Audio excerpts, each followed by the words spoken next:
am here with my guest today, Rayner. Leads the marketing function, and it's a very complicated marketing function. We'll let Aaron talk about that a little bit more. Maybe not complicated, but convoluted, if you will, for Mensor, which is a subsidiary of Wyca. Aaron, welcome to the show. Thank you. Appreciate it. Bring us up to speed. What has your journey been like as a marketer and marketing leader? How did you start, and what brought you to today? Well, it's actually a really interesting question because I started out my creative journey as an artist. So painting, drawing, sketching, anything that had to do with art ever since I was a small child. And that was always my trajectory. But I soon discovered my sophomore summer of college that I was going to die alone and hungry. Artists don't get paid.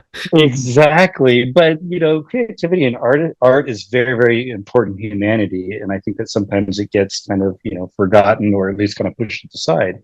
And so I still had that hunger for expressing myself outwardly. And so I started investigating different ways that I could do that, which led me kind of into, graphic design, graphic arts, the production side of marketing. And so my roots, they run deep in advertising, creative direction, and marketing business development, which transitioned pretty good at managing teams just because of that extroverted personality that I had. Yeah. And so everything from planning teams, planning, and campaign strategy kind of all folded in because I had that creative mind. And so my background primarily stems from marketing and messaging, which revolves around understanding people on a deeper level. So a strong marketing skill set could entail being around it's around being, highly attuned to communicating and effectively fostering dialogue. Yeah. With customers, with businesses, with one-to-one interactions. So if one excels in marketing, they possess a keen understanding of how to engage with and connect with their target audience. And so that's been my journey. I love that way of putting it. I mean, and I agree, everything in marketing is just peripheral to what the main thing is. It's all different vehicles or coding to the main thing, which is the ability to connect through messaging that resonates or Right. it does not resonate, right? Everything else is just tactical and vehicles to make that happen. I love that. Totally agree. So at Mensor today, give us an understanding of, leading the marketing function. What does that look like structurally in terms of team makeup and in terms of the mandate that you and your team are accountable for? I think that when it comes to teams, you kind of have to have the best way I can describe it is Simon Sinek did a podcast. I can't remember if it was TED Talk or not, but he started to dive in a little bit about infinite game or infinite gaming theory. And that's where, you basically build in teams that you trust, you display flexibility in making extreme shifts, you have the courage to adopt an infinite mindset, and then you find worthy opponents. And so the part that resonated a lot with me was the building teams that you trust. And so, again, I come from a production, background. So when I built up my teams, I've kind of fostered this attitude that I need to understand what my team is doing. So when they come for guidance, I can assist them while still relying on their expertise. And so we have that trust. Right. And that's something that I've been able to do with a lot of the teams that I've either developed or worked my way into. Yeah. When you go ahead. Sorry. I was going to say, so with Mensor, I came into an existing team opposed to some of my other backgrounds where I've actually had to build teams. A lot of people say it sounds so easy, just building a team. But in those experiences in the past, as you've learned as a marketing leader, what's been the approach you've taken that's worked? And maybe what are some of the things that haven't worked for you when it comes to building an A team of A players, of people you trust and will go into battle with? Like, how do you approach that? I always go back to the fact that I came from a production environment. So, and I have this aptitude to learn. I think that's one of the most important things that I kind of ingrain any of the teams that I manage or the ones that I work with is the sense of constantly developing your professional, your aptitude, your career, your hobbies, all of that stuff. Just continue to learn. Yeah. And so, when I started to transition from a production environment to a management capacity, I pulled that along with me. because it was so important for me that whenever I interact with a team member, a teammate, or even someone that's lateral to me, I need to know what I'm talking about. And I need to know what they're talking about, because if you can have that communication, there's really no reason that you can be stopped in that sense. But I truly believe that, especially about marketing, I think the amazing thing about marketing is that, the very definition of marketing is the process of getting people interested in your company's product or service. But the fact is that you got to be able to communicate that to them. You got to get them interested in your product. Yeah. And that takes communication. And so that's something I teach my teams, and I bring that to the table. I'm willing to communicate to them and, have them communicate back. And so when you learn and train and practice articulating a thought or communicating a message, you can then identify problems, which leads to formulating solutions that can be negotiated on, your own behalf, or more importantly, the behalf of others, like your company or your team or your clients for that matter. And so that's really powerful to me. And that's something that, resonates with kind of what I try to do when I build those teams that I trust. I make sure that those barriers of communication are completely knocked over. Love it. What is your relationship to, or your thoughts around the concept of accountability, both through the lens of the actual marketing system as a whole and individual accountability? Tell me about your understanding and lived experience with that word. Well, I think accountability is just huge for my team, because I feel like that, it speaks a lot from a leader's perspective. I can put it this way, is that, I'm kind of the front line. And I always tell my team here at Mensor that, marketing kind of has a spotlight on it, whether they want to or not. And we're kind of like a lightning rod. We catch a lot of heat, but when we hit, we shine the brightest. I love it. You got to be willing to have that responsibility, accountability, because you're responsible whether you like it or not. You can either choose to be responsible and accept it, or you can be responsible and not accept it. There's no way around that. And so from an accountability standpoint, you got to be able to say, okay, this, I'm putting my mark on this, I'm going to do what I say I'm going to do. I'm going to be where I say I'm going to be. And that's something that I've really tried to live by, especially when it comes to, taking the swings and missing. Yeah. You got to be willing to take the good and the bad equally. Yeah. It can't be all about rah, rah, rah. We did this, we grew, revenue, we grew, our book of business, whatever. You got to be able to say, yeah, I screwed that up. Right. And from a leader's point of view, you got to be able to stand in front of your team and protect them. Right. And to me, that's where accountability, really comes into play. That's great. For your unit, for your team of these are folks that you trust, that you communicate well with, as a collective, what is your function accountable for Mensor through the lens of the business case? So I've kind of set it up, as far as my team is concerned, that anything that we put out internally or externally. So we have inward facing messaging for all of our subsidiaries, because WICA is in 53 different countries, and we support all of them with our line of product and services. Okay. So that would be internal, but it's almost external.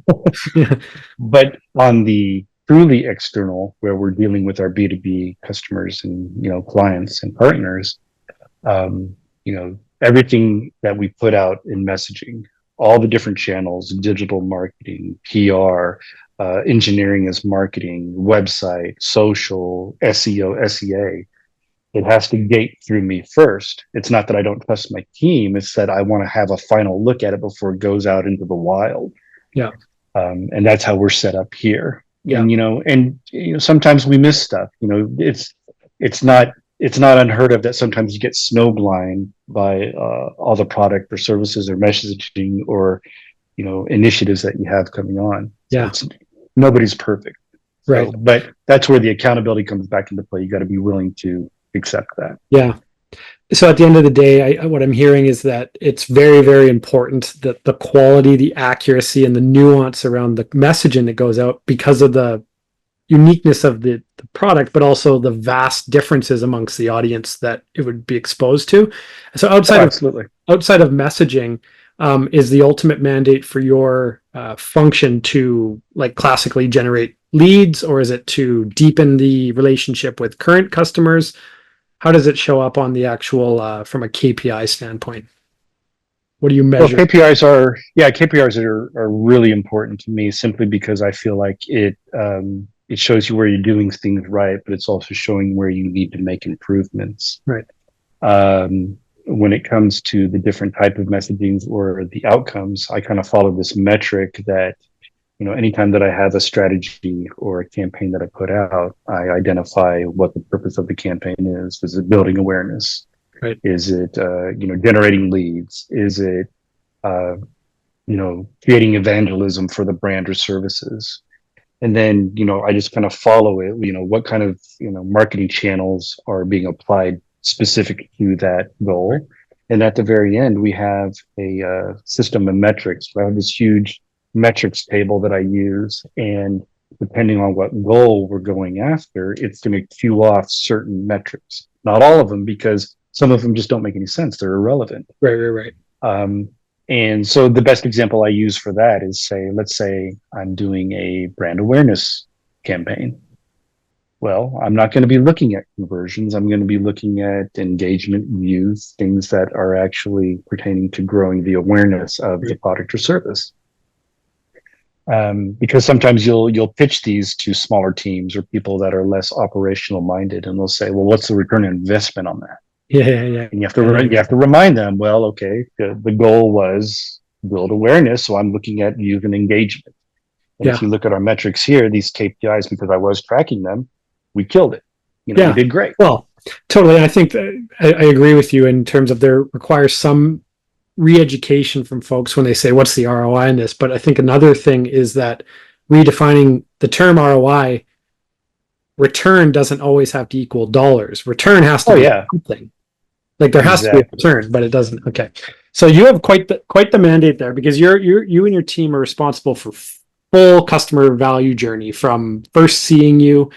I would imagine, and what I'd like to ask you next is, how do you facilitate strong integration between your function and say a sales team, whoever would actually close the deal? Because so often these two things are living at other sides of the building, physically, but even process wise. What's been your approach in making sure that there's a harmony between those two functions?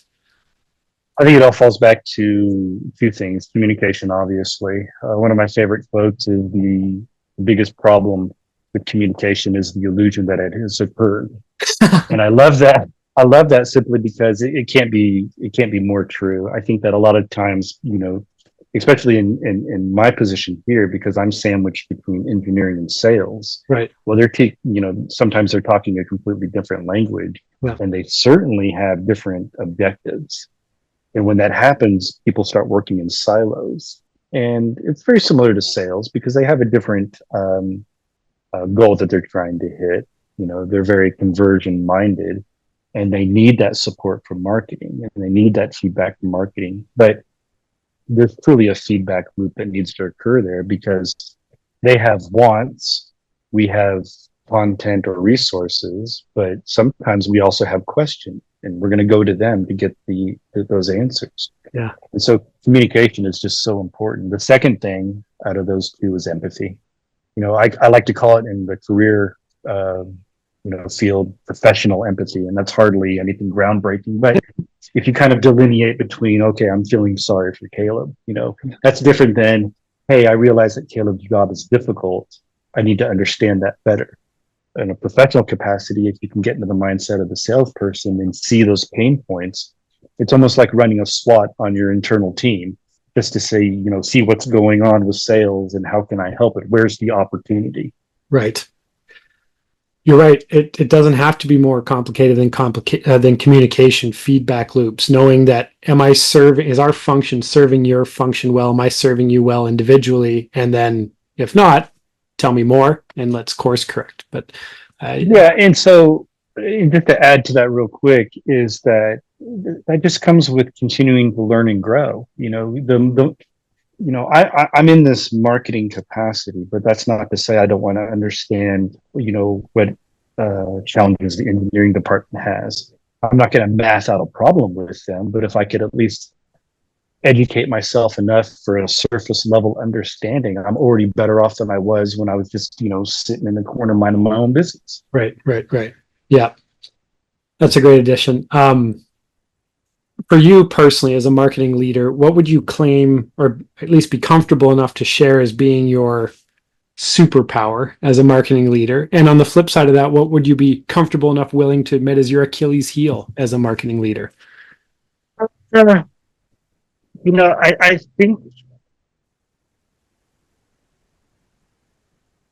I've had the opportunity in all the different placements that I've had, and not being tied down to one particular product or industry or segment. Right. And what I mean by that is, if you were to go and look at my LinkedIn, I'm kind of all over the place. I've been in financial services. I've worked for the Board of Education for a large school district. I've been with a B2B wholesale distributor of mobile accessories. I've been with a completely inside sales team where they were just kind of promoting a single line of product. And then I've also been in industrial manufacturing. And the one thing that all of them have had in common was there was a challenge.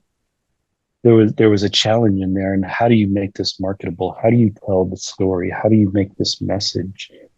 And to be able to separate the industry or separate the product, because at the end of the day, a product is a product, service is a service, and they all kind of share on this Venn diagram this central need.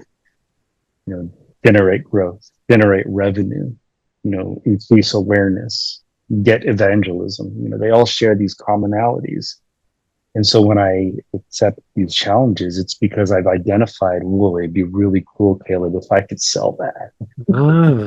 So your superpower is running into the fire, basically. Seeing. Absolutely. Yeah, that's awesome. And what would you be willing to admit is an area that you're working on as a marketing leader? It's not strong yet, as defined by you, but.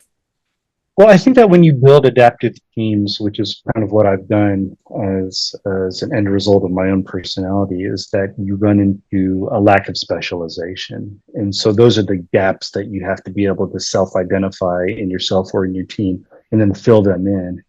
And again, the best way to handle that is just continued professional development and some honesty when it comes to self-reflection. You got to be able to look at yourself or look at the team and say, okay, we're soft here.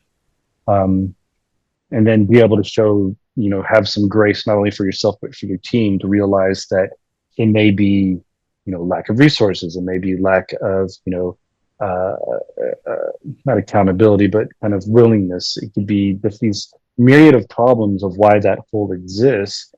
And if you allow yourself some grace and empathy to kind of fill that space with some understanding, the solution is there. Yeah. It comes down to a function of the right people on the bus, right? Right, exactly. And I think that goes back to being able to at least speak the same language or understand the same challenges of your team. I'm not the best graphic designer, but I know how to get in there and, into the trenches and work with it. I did a stint with an IT department. So whenever I have an ask of my IT team here, I have that nomenclature. I have that understanding of what they deal with on a daily basis. I understand their timing and the rate that they move. And those are so important, because when you can make allies of those siloed teams, it's just going to not only benefit you, of course, but the entire company. Yeah, I love it. If speaking of your desire to run into the fire and take on challenges head on, if you could wave a magic wand right now, what's the number one challenge or roadblock you would remove that's in the way of your marketing function right now? What's the thing you guys are chipping away at right now? And how are you looking at this problem? I think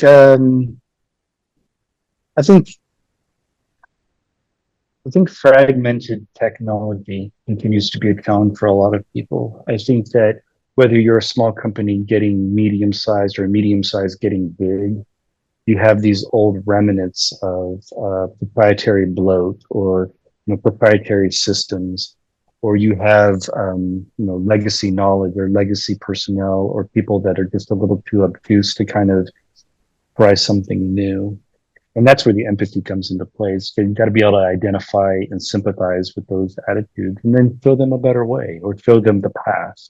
I think a lot of people, they see a new system and it just kind of shakes their, their world. That paradigm's being destroyed. And you get a little bit of resistance. Fragmented technologies, is a real hurdle, especially whenever you have enterprise systems, knocking at your door. You got to be able to see the opportunity instead of the fear. Yeah. And it seems like there's never one that just takes care of it all, does it? It's always patching this one with that one with this one. Ain't that the truth, brother? Yeah. And then you're in annual contracts, and then anyways. Here nor there. What I'd love to get your perspective on is whether at Mensor or in scenarios in the past, every marketing leader that I've met has some degree of capacity constraint on their team. It's a reality that we live in as marketing leaders. So when there is the existence of some level of capacity constraint, how do you build your plans and do your thing and be held accountable to the function that you're meant to deliver in the presence of capacity constraint? How do you deal with that?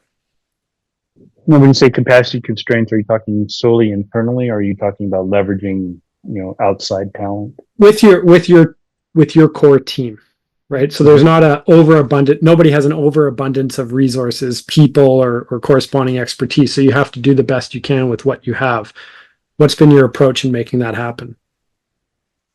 I think scaling expectations, first off, is important. I think that you need to really get organized with what you want to accomplish. There's only so many waking hours, there's only so many weeks in a year, et cetera. And you got to be able to be realistic with those timelines. And so you just got to get organized. Yeah. You got to be able to put it to paper, and you got to be able to have a quantifiable metric at the end where you gauge that success. But without that, you're kind of just, tugging along, thinking, okay, we got a lead, or we got some growth, or we're making some money. Yeah. But you don't really know if something that you launched in an initiative was successful. And so you got to be able to make yourself accountable by setting all of that up well in advance and then communicating that to everybody. So when I came on board with Mensor, they were doing things really different. And so one of the things that I was able to add in terms of value was to say, okay, we are going to set up these metrics for success based on all these different types of marketing, whether it's digital or traditional. And each, marketing channel that we leverage in terms of strategy is going to have a KPI attached to it. I'm going to go out there and I'm going to do research for the industrial B2B technology sector and find out what that benchmark is. Right. And so for the first year I was here, I measured our success based on beating that benchmark. Right. But I didn't sit on my brothers, because once we proved out that theory and that's what we all decided was going to determine success, the next year, instead of using that same metric, I now had a baseline for our benchmark. This is our number now. So let's say, your click-through rate on a particular initiative was 15%, and that's the benchmark for industrial technology. Yeah. But then what I ended up doing was like 27 or 32%. And so we just killed it, right? Yeah. So for the budgeting, the next year in marketing strategy and then applying metrics to it, I then set the goal to beat that number, not the 17, but the 32, because now that was the benchmark. Right.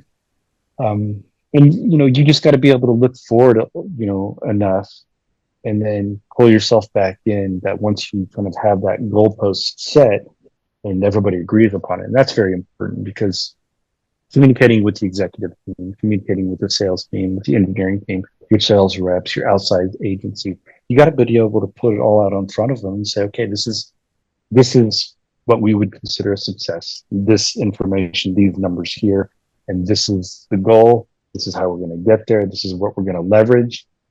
If you have all of that framework, then you still have enough flexibility to make these, fast fail corrections.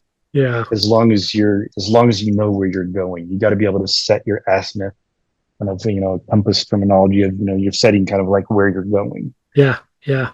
I was going to ask the next question, but you answered it there, which is, what's been your approach to getting CEO buy-in? Because it always becomes a game of, we got to get buy-in at some point to be able to allocate the budget. So for you, you're kind of creating a vision of the scientific experiment that you want to run. This is what we target. This is what we expect. This is what our bullets before our cannonball approach is going to be like. Absolutely. Yeah, I'm really big on the tangibles, like the metrics. The metrics is what's going to, if anybody's ever having a problem getting buy-in from their upper management, you just got to come in with that data. But it just can't be like you're vomiting data at them, because they'll just kind of get that glazed over look. Yeah. You got to keep it simple, and you got to take a less is more approach. Yeah. So you got to say, okay, well, here's what we're going to do for brand awareness. This is what we're going to do for conversion. This is what we're going to do for, evangelism, or just getting people to kind of bang the drum for us. Yeah. And at the end, you show them, this is what we're going to measure that success by. Yeah. For my president here at Mensor, Jason Otto, I present to him through my web specialist. I set up, this weekly report. Yeah. And anytime that he wants to, he can go to that report and see on a weekly basis how all of our metrics for that week are tracking. And so I'll have a block for whatever KPI we're measuring. And if it's green, it means that we're doing better than the benchmark. Right. And if there's an up delta or a down delta, that's telling them, are we up or down from the previous week? Right. And so we can look at that right away and know exactly how we're tracking. Well, that's awesome. And do you find that making or democratizing that information lessens the amount of questions he has or things he wants to talk to you about? Oh, absolutely. Yeah. Because it's part of like his, Monday morning coffee. He'll just, roll up there because he has to get here really early because he communicates with the European teams, and they're on a completely different time zone, obviously. Yeah. And so there's these little, in between spots where he can just pull up the spreadsheet, look at it and see what's going on. And if he has questions, and then I've actually put into place for my team that based on those metrics, there are suggestions underneath of what we need to be doing differently, either in responding to competition, or if something's working or not working, we can make those changes. And those suggestions are right below there that everybody can kind of contribute to. What's the lesson that other listeners can take away from this approach that you've built in terms of measuring the right thing and then democratizing the information for buy-in? Like what's the lesson takeaway here? Oh, it just gets everybody on the same page. I think that miscommunication or just not understanding where everybody's at is just so important. Whereas I would go down and maybe speak to our service department or our quality control or our engineering and listen to what their challenges are is one thing. But if they were to like reflect back at us and maybe not have a 30-minute conversation and I'm just going to sit there and, go crazy with all this nerd talk, yeah, they can just go up and look at how marketing is performing and be like, oh, okay, well, that makes a lot of sense. So yeah, it just kind of, it helps outside teams kind of look at what we're doing and what successes we're enjoying. Yeah. Or failures that we have to overcome. Yeah.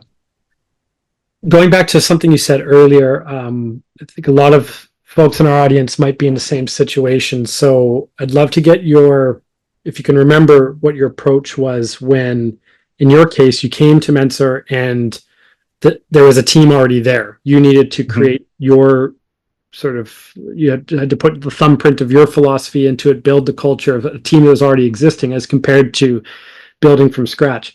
How do you do that successfully? How do you take on a team that exists already and then get on the same page? They've been learning other things from other people before you. Yeah. I think that, first you have to get buy-in from your management. Like, this is the approach that we're going to take. Once you get that, you can go before your team and you listen to them. And what I did with my team is that I just sat down and I explained to them why I'm there.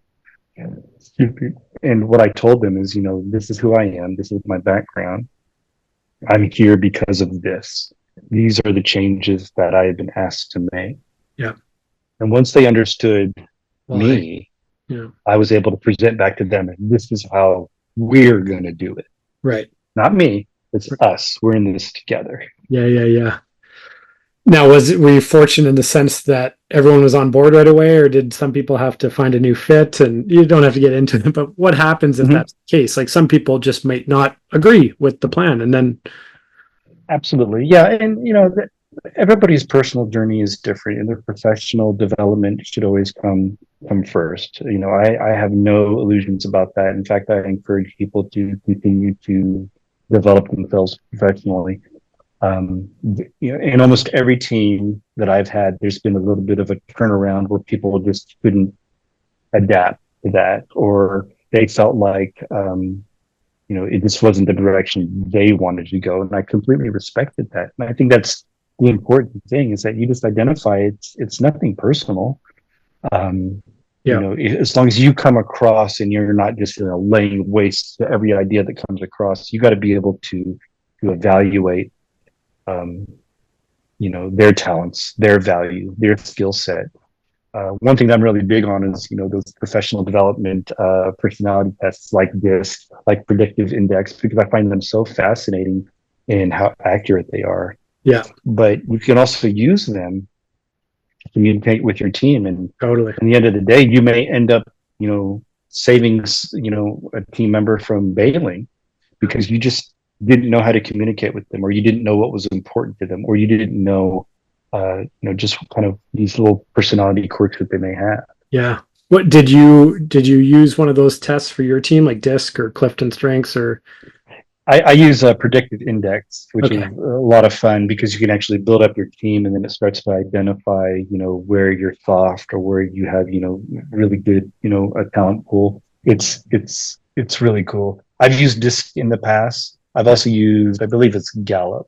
Yeah. That one was more like, yeah, that one was more like identifying, what you're good at and who you are. And it wasn't much of a at the time other than just to make me sound cool. Oh man, I gotta bring you to the light on that. We're a Clifton Strengths organization and Gallup, and it is like incredible because it's more than personality. It's where do you thrive within your predisposition around strengths, right? And Oh, I love it. Maybe I didn't dig deep enough. yeah, no, it's we've kind of built the whole backbone of what we do on that as well. So anyways, but same concept, right? Where it's understanding where to how to when people have a zone of genius, what does that look like, and how can you alter your approach to get that all lock in step as a team? I Because love it. you can stop one person in life and business and marketing, but it's very hard to stop a team of people. I totally agree, especially when they're on the same page and everybody's talking the same language, or at least they know what's expected. And that's, I feel like I keep hammering that home, but it's just so important that, if the cool thing about the system that I've set up here is that, uh, with the way that we develop goals and manage content and measure results, is that if God forbid something were to happen to me, or I found a different opportunity, the Yeah. team could just keep on going. Right. And that speaks, when people talk about loyalty to a business, I think that it makes more sense to preserve the framework of a successful system instead of kind of like hoarding Oh, I that love that. secret sauce. Yeah, I love that because that is it's unreasonable or unrealistic to just assume by default that any one person is going to be there forever. So Right. tying the term loyalty to them physically being there is wrong, but tying the framework, systems, processes, and ways of working and philosophy that will exist when that person departs, that's what loyalty is to a business. Absolutely. I love that. Yep. Well, thanks for giving us a small peek into the way you're playing this game of marketing leadership. It is a game. Let's remember that. It's serious, but it Yep. is a game. And thank you very much. My guest, Aaron Rayner.